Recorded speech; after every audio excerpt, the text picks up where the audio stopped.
ফরম্যাটের সাথে বদলে গেল ফলাফলটাও। ভারতের সামনে দাঁড়াতেই পারল না নিউজিল্যান্ড। রানের পাহাড় গড়ে প্রথম টি-20 নিজেদের করে নিল স্বাগতিকরা। এদিন টসে জিতে ভারতকে ব্যাটিংয়ে পাঠায় কিউইরা, আর এরপরে স্টেডিয়াম জুড়ে এক ঝড় চালান অভিষেক শর্মা।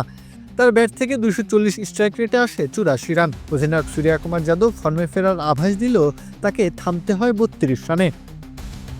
পরে কাজটা করেন রিঙ্কু সিং, আবারও প্রমাণ করেন তিনি জাত ফিনিশার। তার করা 20 বলে 44 রানের ইনিংসের সুবাদে ভারতের সংগ্রহ দাঁড়ায় 238। ম্যাজিক হার্বাল টুথপেস্ট দূর করে দুর্গন্ধ সৃষ্টিকারী দাঁতের সমস্যা। ইয়েস, দেখাও তোমার ম্যাজিক। নিউজিল্যান্ডের সামনে জিততে হলে টপকাতে হবে রানের পাহাড়। যতই 60 উইকেট হোক না কেন, ভারতের শক্তিশালী বোলিং আক্রমণের সামনে এই রান চেস করাটা দুঃসাধ্য কাজই বটে। তা আরও কঠিনতর হয়ে যায় 1 রানের মাথায় 2 উইকেট হারালে। অবশ্য সেখান থেকে একটা চেষ্টা চালান গ্লেন ফিফথ। নিঃসঙ্গ শেরপার বেশে লড়াই করতে থাকেন 22 গজে দাঁড়িয়ে। শেষমেশ তাকেও থামতে হয় 78 রান করে। সেই দিকে আপ্রাণ চেষ্টা চালিয়েও নিউজিল্যান্ড কেবল ব্যবধান কমিয়েছে, থামতে হয়েছে 190 রানে।